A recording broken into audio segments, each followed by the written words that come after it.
Welcome to the City Commission Work Session, Tuesday, July 8th, 2025. Will you call the order, please? Mayor McCullough, Yes. Commissioner Adamczyk. Here. Commissioner Opelt, Here. Commissioner Motta, Here. Commissioner Minton. Here. We have a quorum. Good.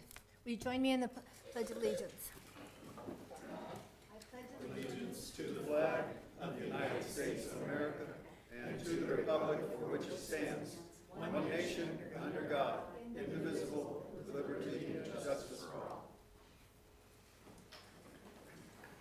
This is a work session, and we don't usually have commissioner comments, but I just would like to note that the State Commerce Department has a wonderful special going on for using museums, the Discovery Center, the zoo, that kind of thing, from the 12th through August 3rd. Last year it was the whole summer, and so your kids get in free, so, take advantage of it if you can. The work session gives us an opportunity to discuss items in greater detail. I would like to say, I would like to suggest that we allow comments, but we ask that they come at the end of the presentation and the end of the commission's questions. And point out that we're not here to answer exact questions. We're here for, to talk about policy and that kind of thing. If you have questions of various department heads, please just feel free to get in contact with them. Okay, Karen, is that will we okay? still be able to discuss after public comment if something came up that we Yes, want you to? can Okay. certainly, after the public comments are finished, the commission may decide to have something they'd like to see. Is that agreeable to everybody? Then I need a motion to do that. I move we do what Karen said. Second. So moved and seconded, would you? Commissioner Adamczyk, Yes. Commissioner Opelt, Yes. Commissioner Motta, Yes. Commissioner Minton, Yes. Mayor McCullough. Yes. Motion passes. Okay.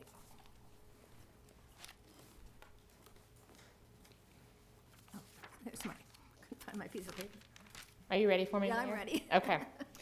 Again, thank you, Mayor and Commissioners, for the opportunity to present our 2026 recommended budget. We have been talking quite a bit about kind of our budget development strategy that we've had. We wanted to have a transparent and engaging budget process. We were working to close our revenue and expenditure gap. We wanted to make sure we presented a balanced budget for 2026 and, of course, moving forward. And then we've also been strategizing of how to develop short, mid, and long-term strategies to grow our local economy, just so we can continue providing the level of services that our community has come to expect, but also making sure that we are providing that quality of place and making sure that Manhattan is a great place to live, work, and play. We have our budget calendar. So on June 24th was our first budget work session, and we heard from our utility departments, and we also heard about our revenue projections. Tonight, of course, is our first sort of the whole picture of our whole budget that we will be presenting. On August 12th, we will take feedback from you all tonight on the recommended budget, and then we will work to put together a final budget. Then on August 16th and 21st, we will have open houses. So on August 16th, that is a Saturday, we will be at 9 a.m. and we will be at the Douglas Activity Center. And then on August 21st, we will be at the Eisenhower Activity Center, and we will be Recreation Center, and we will be, start at 5:30 that night. Again, just an opportunity for us to have a less formal engagement with our community, for folks to come and ask questions of department directors. We will be noticing that, so if all the commissioners would like to attend either one of those, you are very welcome. Then on September question. 2nd, Danielle? Oh, so do I. I was going to ask, would it help or harm for us to be there? I'm happy to attend, but I know like that's more about the department heads being able to explain their budgets. What do you think? I think it's truly up to you. I think it would also be a good opportunity for you all to hear feedback after residents or community members have had an opportunity to talk to department directors. If they wanted to share their feedback with commissioners, I think that's a great opportunity for us to all engage and talk about our budget. Okay. On September 2nd, we'll have our Wait. traditional. I had one also. Just can you remind us when we need to make a decision on revenue neutral rate? Yeah, so we'll talk about that at the end of the presentation, but it will be at our next meeting, July 15th. And so on September 2nd, we will have our traditional budget hearing. And then on September 16th, we will have our budget adoption. And just as a reminder, we will only do one reading, and our budget will be in effect this time since Commission has changed our processes and we only need to do one reading instead of two now. So kind of launching in to our first fund, we have our utility fund expenditures. You all heard in great detail from Director Niles and Director Johnson on June 24th about our expenditures for our water, wastewater, and stormwater funds. One of the things I want to point out as I'm going through this presentation is that we are only looking at our actual expenditures. So the state of Kansas requires us to include in our budget document our cash reserves and our beginning fund balances and our ending fund balances. But I really wanted to show the commission and the community really truly what the dollars are that we will be expending. So none of these numbers include any of those cash reserves that we have that we're trying to use for building up for particular projects or any of those fund balances that we have in the event of any emergency. So in 2024, our actual expenditures for all three utilities was about $31.2 million. We are budgeted 2025, we were at 40.1, and then in 2026, we are at 40. If there are any specific questions regarding utility fund expenditures, I would ask Director Niles and Director Johnson to come up at the end of the presentation here.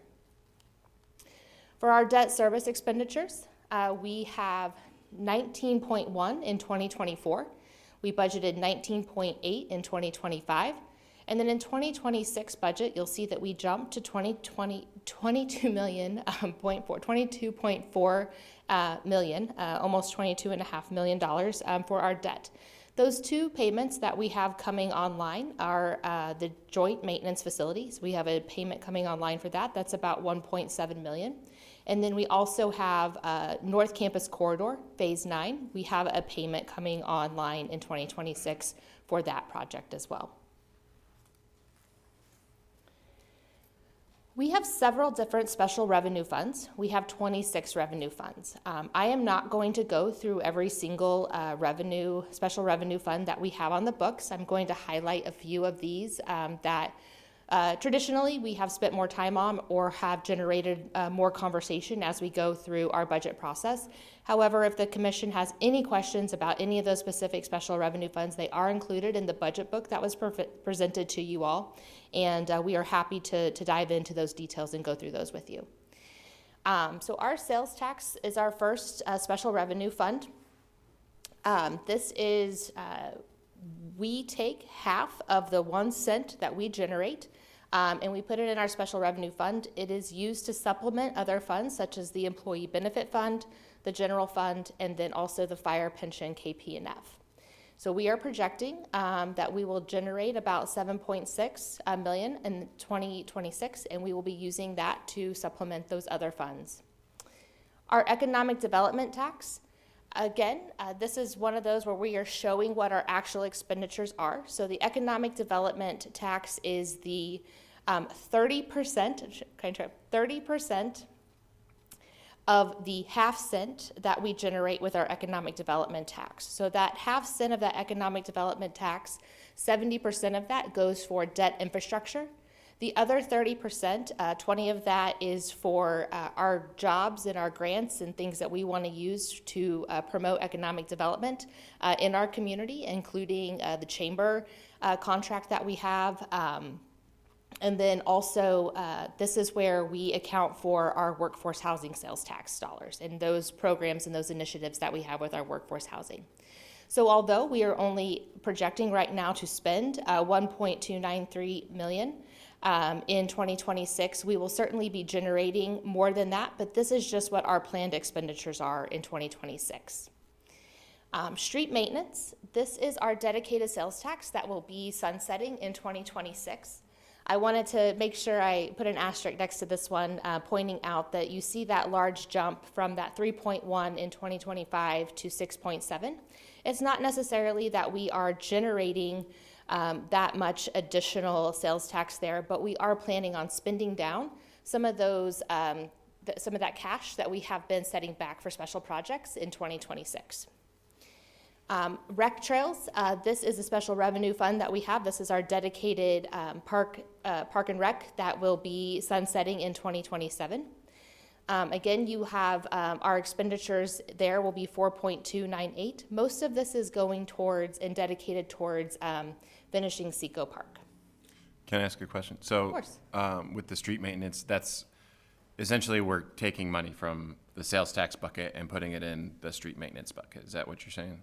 So this is the dedicated .2 that we have for street maintenance. Right. So it has to be used for street repairs, Right. asphalt. Okay. But we have cash balance in that sales tax fund Yes. that we're going to plan to spend next year. Yes, Okay. for special projects. And again, at the end of this, we talked about our street maintenance plans. Director Johnson presented that back in May. So we can make sure that if you have specific questions on what those projects are, Director Johnson is here and he can come up and talk about those. Okay, thank you.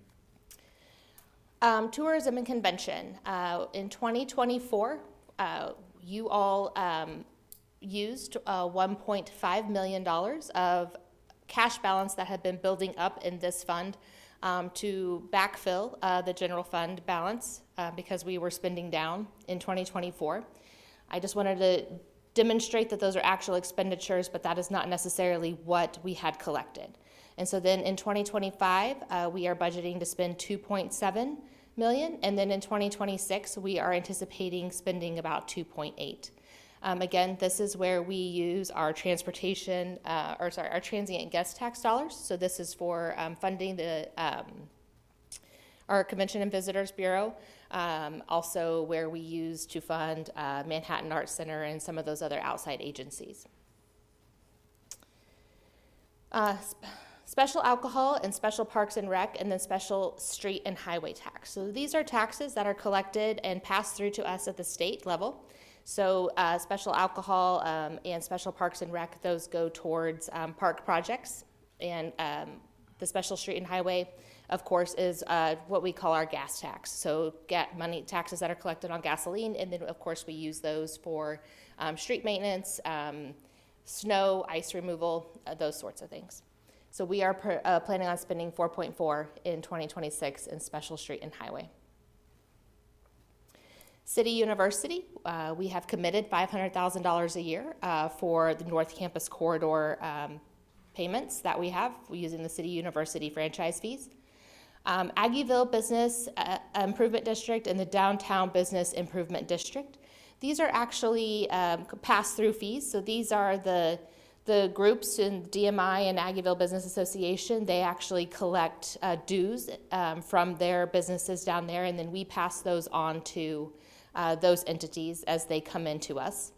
And then we have our parking management fund, which is how we fund for the folks who are doing our parking management in our 2 parking garages, and then downtown as well.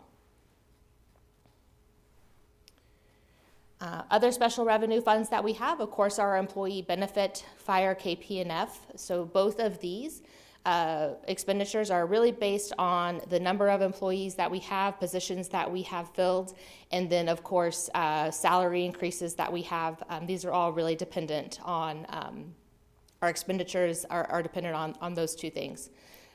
We do have a mill levy that is dedicated to the employee benefit, and we also have a mill levy that is committed to the fire, KP&F. And then we also use our sales tax to supplement those 2 funds. Fire equipment reserve, again, we have a dedicated mill levy for fire equipment reserve, and we use that to pay for our equipment that we have.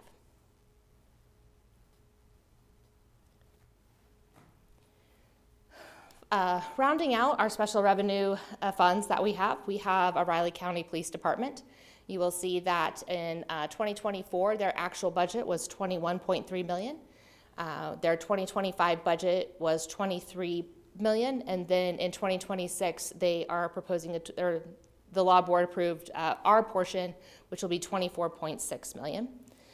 The library has a little bit of an increase there too. They are proposing about a $200,000 increase for 2026, and then a $50,000 increase for their employee benefit group as well. So these have mill levies that are dedicated to them. They are not typically supplemented with any other additional sales tax or any additional transfers from any other fund. So again, just wanted to note that not all of our special revenue funds are detailed in these slides, but all special revenue funds are included in this total. So we have a slight increase of about, should have wrote that number down. Sorry about that. So we have a little bit of an increase in our special revenue funds of about, so going from that 69.1 million to 70.6 million for our special revenue funds. Thank you, appreciate that. I thought this would be a good opportunity for us to talk about our outside agency request that we had come in. A lot of our special outside agency requests that come in, we do fund through our special revenue funds. So for the Manhattan Area Chamber of Commerce, they asked to maintain their funding from 2025. So they were at $535,000 out of the Economic Development Fund and $1.5 million out of the Transient Guest Tax Funds, or that Tourism and Convention Special Revenue Fund. Flint Hills Agency Transportation, Flint Hills Area Transportation Agency, they did request $337,000. However, we are recommending that we hold them to their 2025 funding level, which would be that 293, and that comes out of our Economic Development Fund. Manhattan Area Technical College, we have committed for 5 years a $200,000 payment to them. 2026 will be year 3 of that 5-year commitment. We have our Aggieville Business Association, which gets about $76,000 from their fees that they, membership fees that they collect from their businesses, and then of course the $90,000 that you all granted last year through TGT. And then downtown, again, holding that funding level at 186 from the transportation guest tax, and then they have their 109 from their business owners down there. And then Manhattan Arts Center, we are holding their funding the same at 43.7 as well, and Riley County Historical Society Wolf House was at 5,000. So the only one of our outside agencies that did request an increase would have been ATA, but we did hold everyone at what they requested and what they received in 2025. We did not decrease any funding. So Can I ask community a services, yeah. Why are we recommending that ATA does not get their request? We are trying to manage our budget and trying to make sure that we are bringing those revenues and expenditures in line. And so while we were holding all of our other agencies flat, we do understand that ATA is an incredibly important agency and provides a really important service for us, but with us holding all the other ones flat, that is my recommendation. That is, of course, feedback that we can be given is to increase that. Okay, thank you. Community services, so right now, so there is community services, so this is where we transfer, these are our groups such as Be Able, those groups that go in front of our Community Services Funding Advisory Board and request funding. So we are currently holding that funding steady at about 557. However, we are only using 457 from the general fund, and we are recommending that we supplement that additional $100,000 with our opioid settlement distribution funds that we are getting. That brings a little bit of relief to the general fund, and we can talk about this again when we dive into the specifics of the general fund, but again, thought this was a good time to kind of talk about all those agencies that do request funding for us. Our internal service funds, so we have fleet and IT. Both of these two divisions provide services to the entire organization and all of the different departments. And so how we have it set up in our budget, we actually charge back to departments what it cost us to provide those services to them. So we have a little bit of an increase in fleet at 870 in the 2026 budget. In IT, you will see a pretty significant jump of about $410,000 there. We are taking a little bit of a different approach with IT. We are actually going to be incorporating our communications division into IT as well. We think that they also provide information to the city. Our communications department provides services to all of our departments. And so kind of trying to have more of an enterprise approach with our communications team as well. And so you will see a little bit of a jump there. However, there will be a reduction in the city manager's office budget that offsets the increase here in the IT. So diving into general fund expenditures, we have 2024 actuals.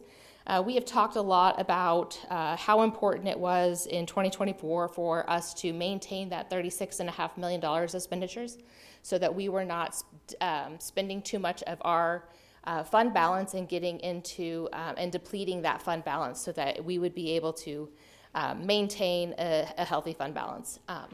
So in 2025, that budget was $38 million. However, department directors have been given direction to once again try to hit that $36.5 million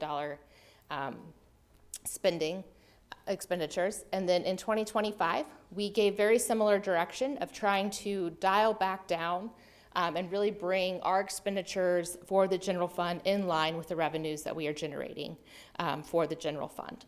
So you will see that we actually have a $460,000 decrease from the 2025 budget that we are proposing in 2026.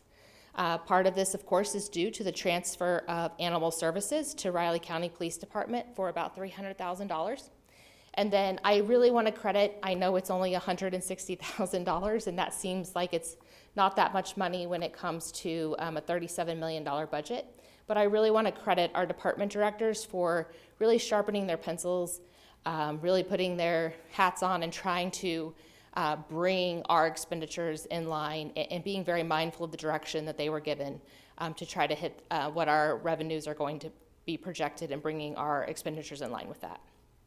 However, this number does not include any COLA for employees or firefighters. It does include anticipated promotions for employees who have completed training or who are in a progression position, and it does include step increases for firefighters. It also does not include any vehicle equipment replacement or building maintenance. Danielle, what's the price tag on COLA if we did a COLA? Sure. So if we looked at a 3% COLA, that's about $750,000. Okay, thank you. And does that include the firefighters as well? That does. Okay.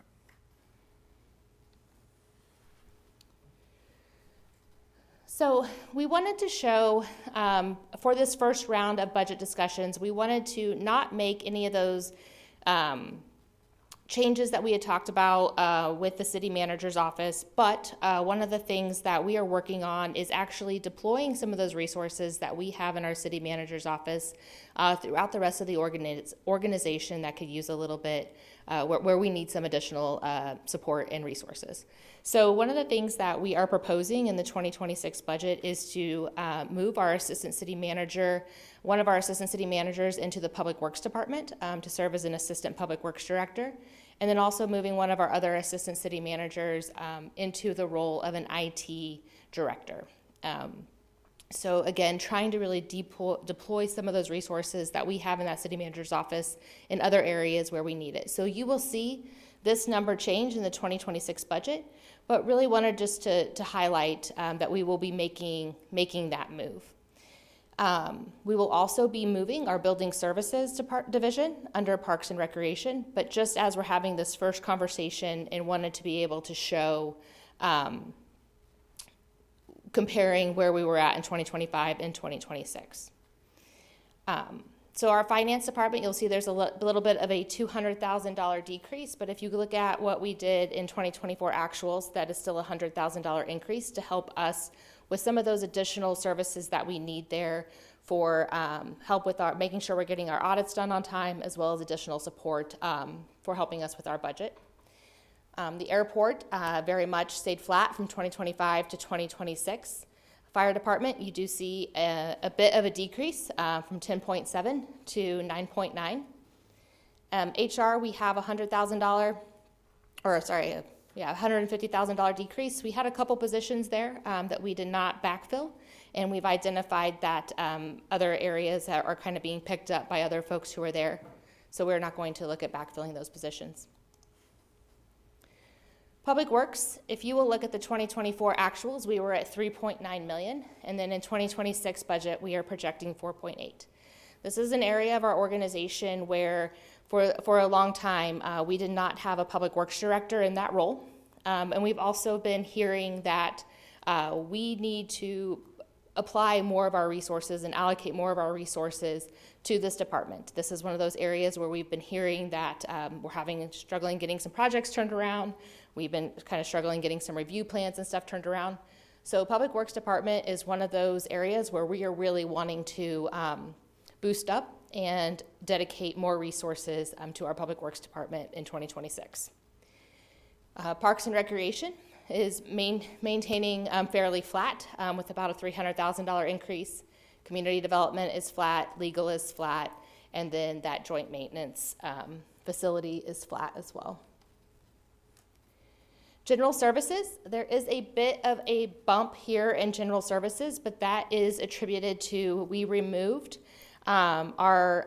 with the transition of Animal Services to Riley County Police Department, and we have taken our Prairie Paws contract that we have for out of that, and we've added this into General Services. And then we also had a $200,000, and that's about a $367,000 contract that we have with Prairie Paws. And then we have a increase in our property and liability insurance of about $200,000. So that is the account for the increase in General Services. Outside service, this is again flat. This is those various agencies who ask for support and who go before our community support services funding advisory board. So again, just wanted to highlight that we are budgeting a $460,000 decrease in the 2025 budget. It does include promotions and it does include step increases for firefighters, but it does not provide for any cost of living for our employees or firefighters. It also does not include any vehicle equipment replacement or building maintenance. So to kind of summarize everything and where we're at, our total expenditures for all funds is $174,698,648. And if you compare that to our projected revenues by fund, you will see that we are a little over. So our projected revenues are $166,957,405. However, if you look at a lot of that difference will be in your special revenue funds, where that is an intentional use of spending down our fund balance to do projects. So some of the revenue assumptions that we talked a little bit about last time we met on June 24th, we are projecting a 3% increase in water and wastewater rates. We are projecting a 6% increase in stormwater rates. That is a 75 cents per equivalent residential unit. We're projecting a 1.5% growth in sales tax revenue. This is very conservative. However, we know just from our historical trends that sales tax revenues is something that's very difficult for us to project. And also knowing that there are certain, the Fort Riley base, and there's some uncertainty there with some of their troops who are leaving. And so we wanted to make sure that we are being very conservative with our growth in sales tax revenues. Our revenue assumptions does assume that we will be capturing the growth in our property tax of about 1.4 million. So that's the increase in assessed valuation with our current mill levy. And then we are also assuming that we would have an additional $847,000 from property tax increase from an additional 1.134 mil. So how that breaks down with your property tax, you will see that's about a $2.5 million increase in property tax overall. Utility fees is $37 million. Other sources is that 42.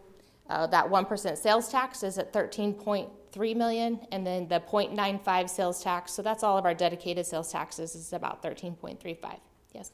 On our property taxes, are we still keeping bond and interest mills in the general fund? Yeah. Yeah. So we'll dive into this real quick. We have Riley County Police Department. We are actually projecting their need to go up about 1.088 mils to cover their funding request. And then we have a 0.026 and 0.026 in each of the library fund and the library employment benefit funds as well. For city services, we have our general fund. We are actually projecting no mill levy increase for city services. And then, as you mentioned, Commissioner Menton, we are still only having 0.663 mills in that bond and interest. Just as a reminder, we did reallocate 3 mills from bond and interest to stabilize the general fund last year. And so we are projecting to do that again this year. You did notice that our bond and interest expenditures did go up about 13%. And so that is something that we are very much keeping an eye on. We do have a healthy balance in there at this time, but that is definitely a consideration that we will need to consider in future budget years.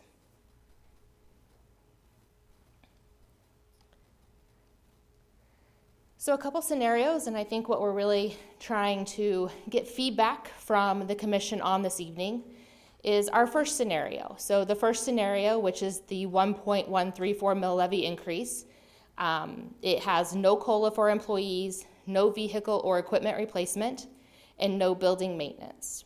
Scenario B would be a 3% COLA for employees, no vehicle or equipment replacement, no building maintenance, and it would be approximately a 2 mill levy increase total.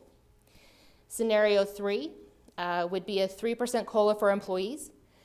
We would prioritize $750,000 of the $2.5 million that we have in deferred vehicle equipment replacement and building maintenance.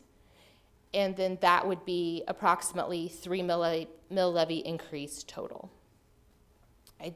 One of the things as we have been, reading the newspapers and as we've been, comparing ourselves to other public entities around town, we do know that Riley County Police Department is giving their employees a 2.7% COLA.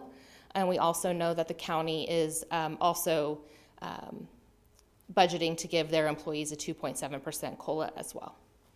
So what we are looking for on feedback this evening is if we, as Commissioner Adamchak asked, we need to set kind of our revenue neutral rate and what we're willing to go up to.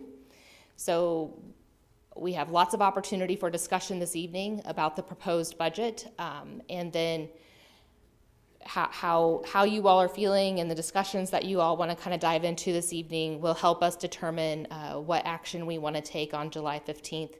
As a reminder, we can set the mill levy higher, and we can always go down, but we cannot go up from what we notice for our revenue neutral rate conversation. So that is the end of my presentation. I'm happy to answer any questions for you all. Thank you, Danielle. That was very thorough. Okay, questions for Danielle?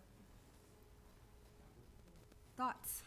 Okay, couple of things, and I do have a question in here, but just want to start out. You said that the savings for animal control is $300,000 in the budget.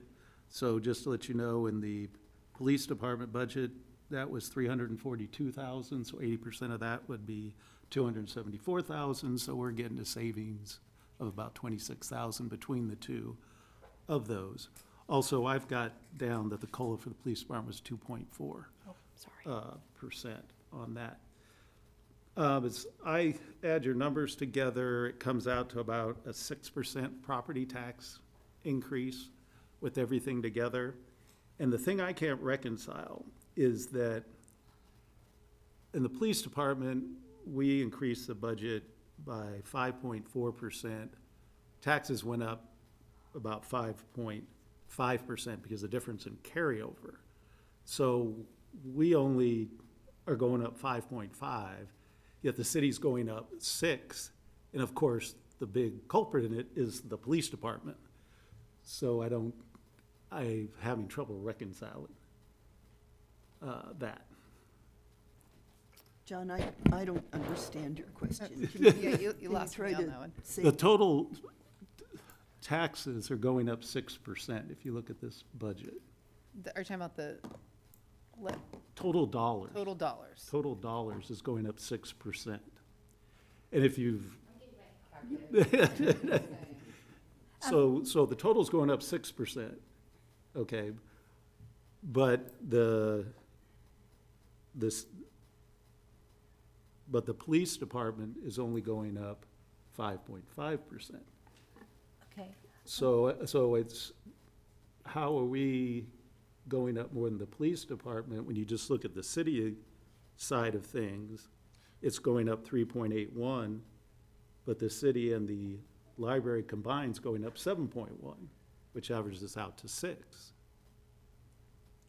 Just if I'm a citizen out there and I hear the police department's going up 5.5, and then the Mercury's gonna come out and say the city's going up 6.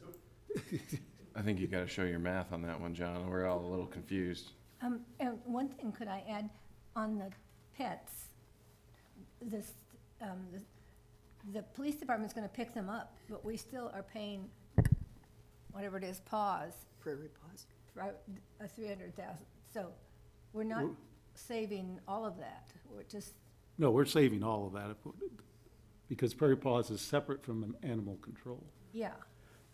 But we still, I mean, The 300,000 is only for animal control, not for Yes. Prairie Paws, right. No, we still have a contract in our budget for the 367 for our contract. which is Prairie year Paws over year does, yes. comparable. Yep. So, I hear what you're saying, and I think probably where this is coming in is related to ad valorem.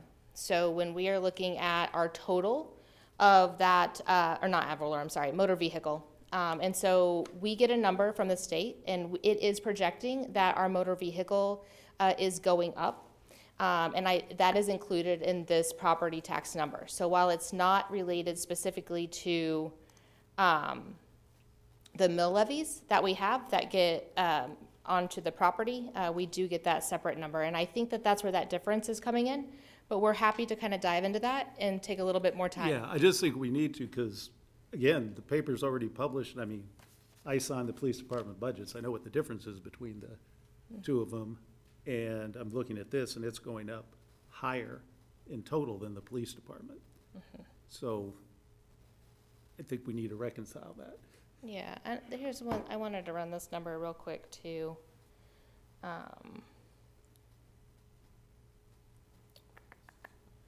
13,492, 600.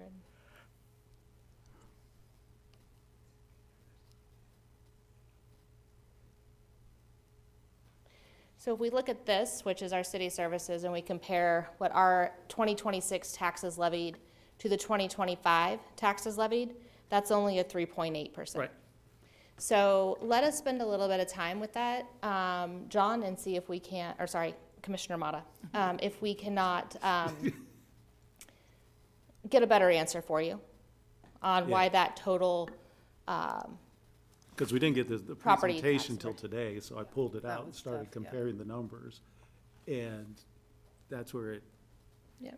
hit me, is how to reconcile those two things. But outside of that, I think you guys did a really good job on the current city budget.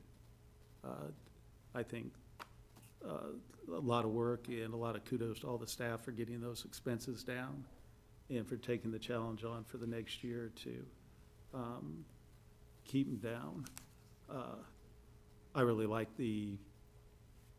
where you're at with this current number. Obviously, you want to reconcile this other thing, but as far as the city goes, as far as the COLA, which I'm sure is going to be a big discussion here, one of the things I brought up before, we've have the social services, which is a donation that we do. It's basically taking taxpayer money and doing charitable donations. I mean, I think that's something that could be redirected to salary increases for staff. It's not as much as I was thinking since we took 100,000 of the opiate, but I'd keep that opiate money, kind of have to, into that category. Or the other thing that we've talked about before is if we have year-end savings, to do a one-time bonus with any money left in that, and do that in lieu of a salary increase. Because I would like to keep the tax rate down. I mean, like I said, currently we're at a 6% tax increase. Hopefully we can reconcile that down. And I mean, the city portion is 3.81, which I think is really good to be there. As far as the library fund, I'd like to see them be the same as the city and be flat. That's not gonna be a huge amount of money. Maybe 25,000, something like that. But I think if the city is able to do it, the library should be able to do it. But I think you guys have done a really good job on it. Thank you. One thing, I think, if I remember, the library budget does include a cost of living increase. It does, for it's their- a 2% COLA and Yeah, it 2% does. merit. I'm with John on looking at that. I know there's some state statutes, but we still have decision-making on that, Danielle, on the library budget. That one was a tough, the increase, because they're going up, 5.3%? So that was a tough adjustment for me.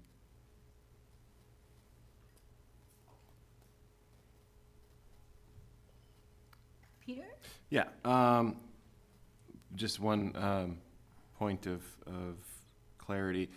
Can you make sure that the presentation in the agenda is up to date with this one? I know it's a little bit different, but Absolutely. yeah, just so that we can have Thank you that. for your and- patience on that. Yeah, and then I noticed, so last year we had all the outside agencies come in and present to us.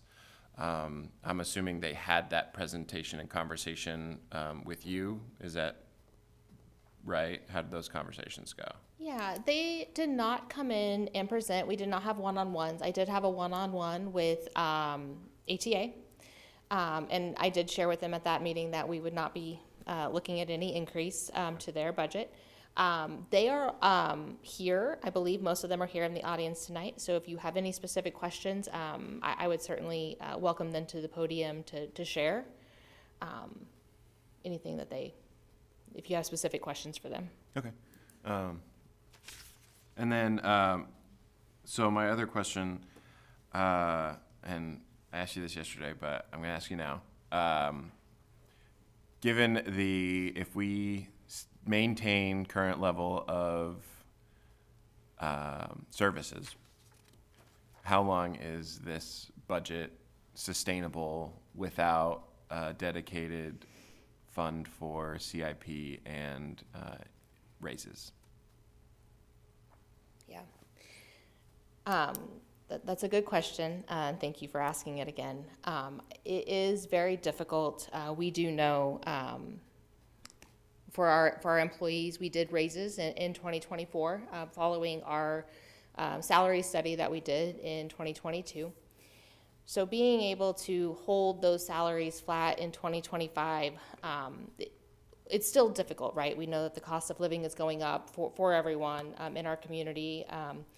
And so it's hard for our employees as well. And we do want to make sure that we are keeping up so that we are able to continue to recruit and retain talent in our organization.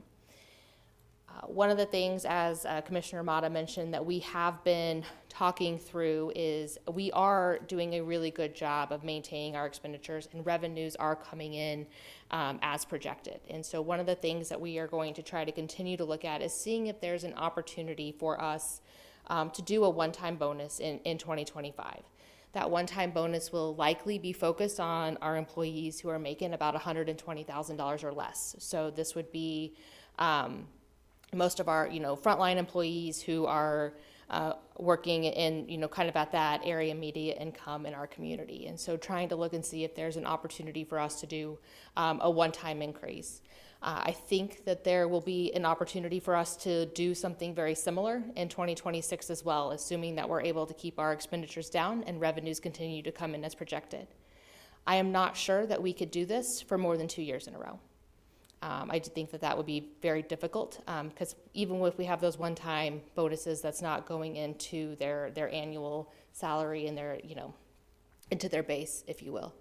So I do think that that is very difficult. As far as vehicle and equipment replacement and building maintenance, of course, there are going to be things that come up that we're going to have to pay for. And those are going to be the things that we are not budgeting for, that are going to put pressure on our ability to keep our expenditures down and to be able to do some of those one-time things for employees. It's easier for us to extend the life of equipment. It's easier for us to extend the life of vehicles, and of course, building maintenance.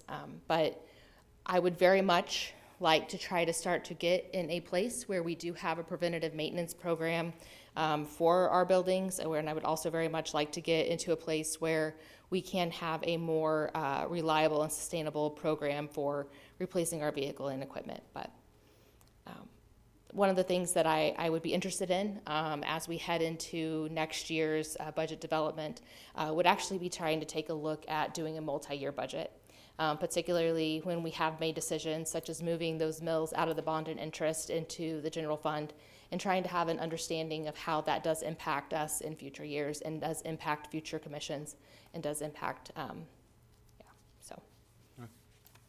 Thank you. Susan? Danielle, I just have a follow-up question to Peter's, and we did talk about this briefly during our briefing today. We're, in your scenarios, you're talking about not, no vehicle or equipment replacement. However, there is some budget allocation in the fleet line item, about $250,000. Could you just talk about how that money might be used as opposed to, I mean, so the implication is that we are going to do some equipment replacement. Yeah. Can you make a distinction between what's urgent and what's? So our utilities our utility funds, so wastewater and water, they do have some equipment needs, and they do have the flexibility in their budget to be able to replace those vehicles. And so, and it's very similar. There is a couple trailers also that we need to replace in Parks and Recreation, because we actually had an accident, and so we need to replace those trailers. So there are a couple things, but certainly not kind of in that what I would consider, like, these are emergency things that need to happen, but not necessarily where we are just getting in a routine of replacing our equipment before it starts costing us more, or before we're having a lot of maintenance on those things. So there are a few items in there. Another question I have is, we spent quite a bit of time last year talking about the reserves for the general fund. Are you comfortable with the position of those reserves right now, as well as those for wastewater, water treatment, and stormwater? Yeah. So I wish I had these on the same slide. It's kind of hard to show too many numbers on a PowerPoint slide and before they get too small. But you will see in the general fund, we are actually projecting revenues of about 38.2. And then our expenditures in the general fund are 37.5. So as we have talked through our comfort level, and we have talked through Commission's desire to have a reserve policy for our general fund, again, this is only about a 1.8% margin of error either direction here. And so I am comfortable. It does wanting to have a little bit of a cushion there if we do have our expenditures in the general fund coming in a little bit higher than that 37, just because we did sharpen our pencils very, very, very, very sharp, and we are tightening down our departments very tight. So I am comfortable with the general fund and trying to slowly build that balance up to a point where we would have the ability to have about 25 to 30%, which is what we hear is recommended by GOFA, and it's also recommended by our bond rating agencies. As far as our utilities, I am comfortable with where we are at with our reserves in those three groups. Again, as you heard Director Niles and Director Johnson talk, we like to have at least 1 year worth of debt, as well as 3 months operating. So I am comfortable with those levels. But don't we have about an $11 million balance in carryover? We do. Yeah. Yeah. So your $11 million is about that between 25 and 30% of that 37. And I realize that's 0.5 important you're because operating. we saw that with the snowstorm that cost almost $1 million. But go ahead, I mean. Well, that's what I was gonna say. You know, Yeah. one major weather event next year wipes out that. You know, No, I don't think it wipes out $11 million. no, the Yeah. was it $750,000 or something like that? Not even. It's about, Pretty close. It is. About $700,000. Yeah. But yeah, we have one major snowstorm, you know, some type of summer weather event, and that difference is gone. Sure. Yeah, I don't argue that, but I do think, I would argue that $11 million is way enough to be carrying over, and that we should look at, first, I'd like a list of the CIP, because I'd like us to talk about what things we really think we've got to fund on that, being the cemetery road one of them. You know, I'm always concerned when we start slicing and dicing the groups that depend on us for match for their activities. Atabus saved us almost $1 million a few years ago because they were able to bring in a KDOT and a Federal Department of Transportation, you know, $900,000. All of these charities, you know, we're talking about spending $600,000 on cats and dogs, but we can't spend $500,000 on people. I mean, if you can, the homeless shelter and the crisis center, if you can get people taken care of, they're not on your streets, they're not, as we've heard in some of our hotels, making problems. You know, I just think we forget that we are representing everybody in Manhattan, and we need to make sure that all of these groups that really provide care for, that are going to see enormous cuts come from the feds. I think the breadbasket's just gonna be decimated. We ought to think about giving them what they usually get, and on top of that, maybe the opioid money. Where's the person that's going to be in the jail, John? Where's that funded out of now? That's the alcohol fund. That's out of the special alcohol? Yeah. Okay, yeah. So I just say, at this point, I would say that we say we're gonna spend 2 mills, we can always come down, and that we're going to use some of those carryovers to do some things that really need, that are just gonna cost more if we don't do them now. So Karen, one thing I'm hearing you say about the social service funds, do we need to give better direction to that group, the board there, on prioritizing basic human needs? I mean, all of the things I was hearing you say, I know there's a lot that pulls on that fund. Do we need to maybe help give them better direction to have that? I would be happy to have that be one of the things we talk to them, but I'm not quite sure which ones you're talking about that aren't basic human needs. I mean, you know, definitely, I mean, the ones that I know that are on that list. But if there are, Danielle, are you pulling that list up? Thank you. I mean, there's quite a few, and it does get diced out fairly small to some groups. And I know John actually had suggested this during our retreat, that we give them direction for, I'm using the term basic human needs, but we had talked a lot about the unhoused. We had, you know, talked about the emergency shelter, and do we try to give them direction to weigh out the basic human needs Yeah, I over think- yeah, I something think else? It was kind of a bang for the buck versus Yeah. a couple thousand here, a couple thousand there. Pick 2, 3, 4 that are really important and give them a good amount of money that they can really use and build on programs versus what some may say is more of a shotgun approach, which is a lot of small amounts. And the other thing, I know this is a debate that goes back and forth, I'm always the bad guy on it, but, you know, we have the Community Foundation, they do a great job. These are the type of organizations they can raise money for. They don't raise money for staff raises, or if you take the $5 million, or $500,000 we spend every year or so, in 10 years, that would have been $5 to $6 million more in street repairs. Would we, you know, that's something we could have done, and that's our core mission to do. And Community Foundation isn't gonna work on that. So that's why I just pose it, if we are setting the priorities and what our core missions are, sometimes they don't sound all that sexy, but, you know, it's streets, it's sewer, it's buildings, it's public works, it's fire, it's police. You know, those are our really top priorities.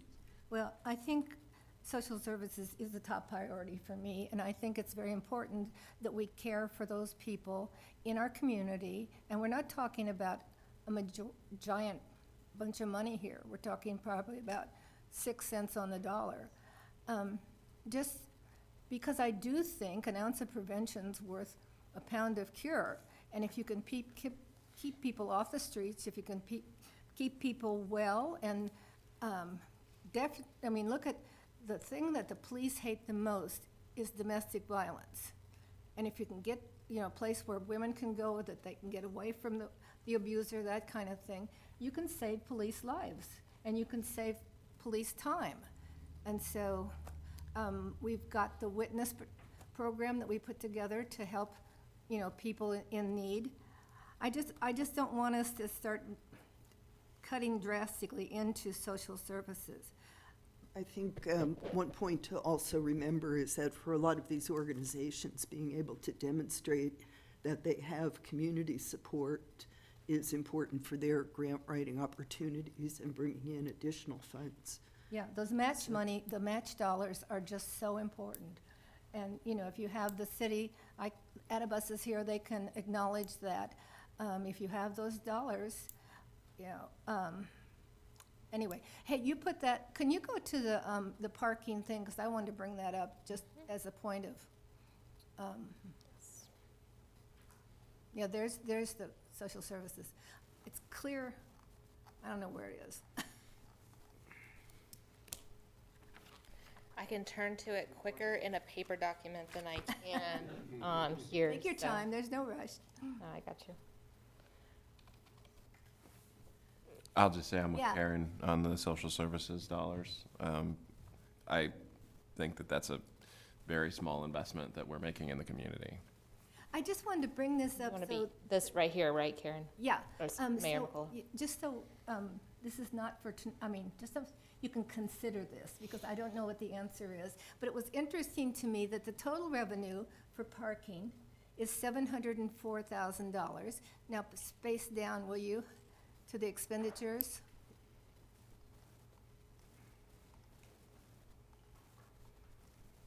Which are $704,000. In other words, we're not making a dollar even on our garages. And so, I don't know what, I mean, you know, you want somebody there, you want it to be, I mean, Well, that's, part of that is the sales tax you're hoping to bring in tourists, but the other thing that I brought up when we start dividing up the transient guest tax is using that as a possible subsidy for things like that, because being a sales tax town, being a tourist town, it takes its toll on our well, infrastructure. I just wonder, if we're not making any money off the parking, could we not charge? I mean, So we did discuss this with the parking, like Peter and I talked about it during the parking garage discussions, and how those, a lot of the expenses for the parking garage still exist, whether or not we're charging. Yes. You guys remember that Yes. conversation? That there was, even if we said, okay, we're not gonna charge because we don't want the fees associated with the app and the individual marking the tire and all of that, there was still enough other expenses in there Yeah, that we still had to try to cover without any revenue source. I think there's a certain level of security and safety that we want to continue to provide in our parking garages, making sure they're well lit, making sure the trash is cleaned up. making sure that, people aren't staying. Safe. Yeah, No, people are and safe. I agree. I just, in there. you know, I just- Cameras, security, et cetera. Go back and So look there, at, there is a certain level of expenses that are associated, even if we are not charging. Yeah, no, I kind of think like that should just break even, in my opinion. Like, if we're bringing in enough money to maintain the garages and provide that space for people to park their cars for a But- small fee to pay for that, then I think that's a, go back and look at it, because there isn't much money to maintain things. And we need a new elevator. We have $1 million of repair that we need on a downtown parking structure. I just mean, maybe it's time to think a new way. I don't know. Just a couple things that I did want to clarify as we're having this conversation right now. We did replace the elevator in the parking garage, and we are actually repairing the cemetery road in the 2025 budget. Good. Yeah. Thank you. You're welcome. So other thoughts and questions? I think we'll, probably have a lot more to say about social services. And next week, we have to set the mill, and we can think about that for a week. Are there other things, more information you'd like? No, I think this week was tough for me since I understand why the presentation took a while to upload, but that's, so it was really tough to have, the research done for this meeting. I know we had the budget sheets to go through, but that line by line going through those without, that. So I mean, my plan in this next week is just to really keep diving through those so we can, have maybe more conversation. And as Danielle knows, I'll ask my questions. We were really disappointed we didn't have an opportunity to respond to any emails on Monday Do you know morning how for many you. I typed out that said, since the presentation's not uploaded, I'll go ahead and send, and then I thought, no. I do want to thank you all for your patience on the presentation. I do think there was a little bit of caution on my end, and being able to have that presentation out there. There's not all those details, and wanting to be able to provide some of this additional context verbally. So, And I do appreciate that. I think what we don't want is misinformation out there. We don't want people seeing one thing and interpreting it the wrong way. So I do appreciate that. I just, from the topic of discussion, I know I'm still Yep. trying to dive through everything. There's a And lot of happy pages. Yes, there's a lot of, and happy this is a work session and this is our opportunity to hear and then can digest it all later. yeah, absolutely. Yeah, Danielle, I think you pulled it together very nicely and gave us, the information. Now we can go back and pick apart the details. And just to say, as I already done, I'm always coming back to whatever the percent dollar increase is.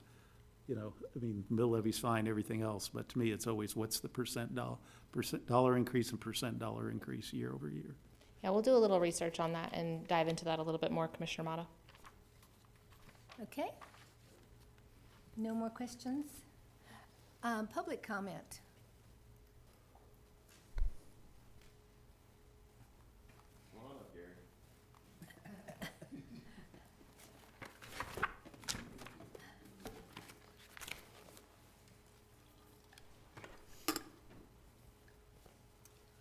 Good evening, Commissioners. My name is Gary Oles. I live at 3308 Frontier Circle and have for about 30 years. I know I'm a broken record. I know you get tired of hearing it, so I'm going to start at a different angle. Thank you, Danielle. That was incredible. For a common, ordinary, simple citizens to sit here and understand that was probably the best it's been, frankly. There are so many moving parts that a citizen really can't understand, and that's why we go to the poll in November and elect you to do something that's pretty significant for us, and that's, simply said, make decisions. Not easy decisions, not always popular decisions, but that's your number one job. And in fact, to boil it down even more, the most number one is the budget. Because the budget, and I'm just referring this to a piece of paper, it's not really the budget, but just for illustration purposes, but it is Manhattan's fiscal policy. Okay, I didn't get a nice booklet, but yeah, that is the fiscal policy, where you intend to spend the money.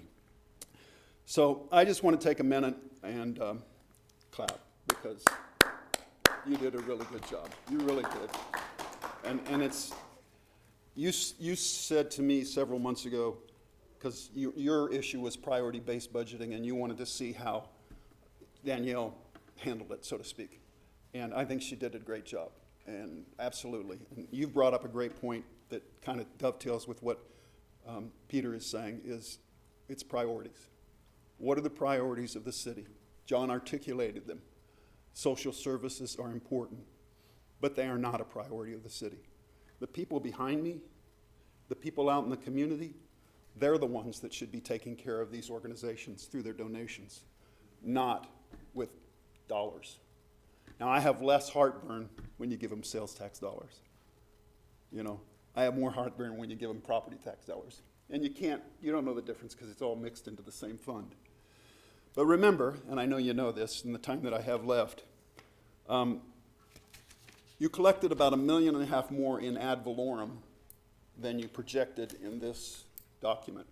So you have a little extra cushion. They spent less than they saved 5% of the expenditures, and they exceeded sales tax by 5%. I believe Jason said that last time, which gives more revenue. So you've got some flexibility. Doesn't sound like it's going to be a 3.99% mill levy, or not percent, mill increase, and that's good news. Bonuses are a great idea. I really think it's a good idea. But I would say the bottom half of this list of the top earners in Manhattan, which equivalent in 2023 to 6.1 million, Thank you, that Barry. would be important to keep the numbers down. Thank you. Thanks. Other comments?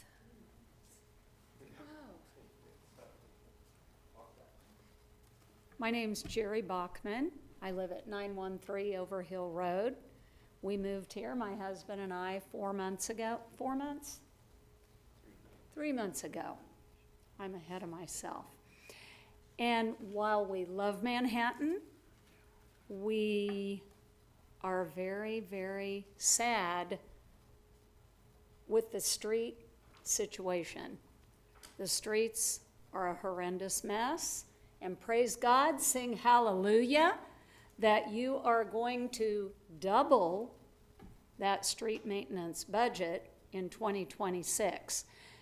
Based on where we came from and where we have ever lived prior to Manhattan, we have never had the street issues that we have here. And, you know, in the grand scheme of life, I know that some people think, well, that's not that big of a deal, but actually it is. And we just pray, Mayor and commissioners and city managers, that you will take heed to the request to get the streets where they need to be. Because if you have streets that are beyond the proximity of Kansas State University, which is my alma mater, it's only going to help your city, because word of mouth travels fast, and people are talking out in the community about how horrendous the streets are.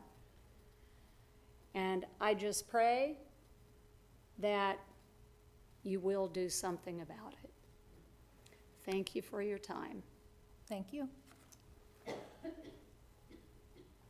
Other comments? I know. Do you have to remind them to sign it? Andrew Von Lintel, 225 Four Winds Court. Excuse me a minute. Could you please sign in over here? I did. You did.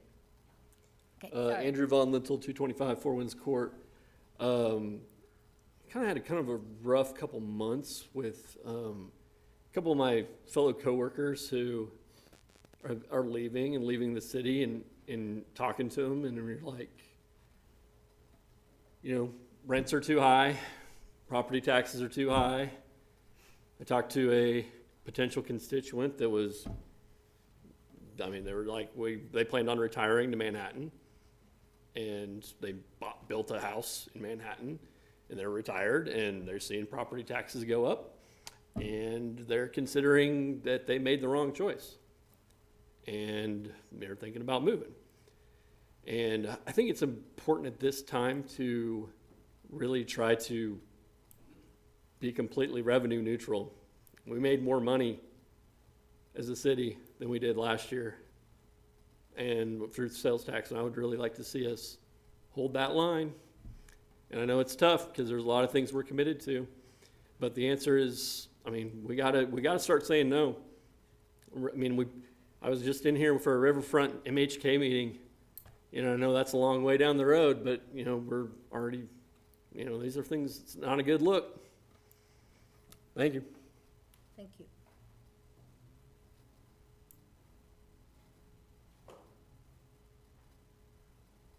Going once. Seeing no other individuals, any comments, last comments? I mean, I just had a question if we've heard, we know Riley County is increasing their taxes. Have we heard, what's the school district timeline on their decision? Does anyone know? I haven't been tracking I haven't that heard. one on their budget. I mean, they control the majority of the mills, so I didn't know what their plans are. No, okay. I don't think they've published it. I haven't seen anything published. I just wasn't certain of what their timeline was. Yeah. Okay, thank you all for attending. I would entertain a motion to adjourn. I move that we adjourn the July 8th City Commission meeting. Second. It's moved and seconded. All in favor, say aye. Aye. Aye. That's us.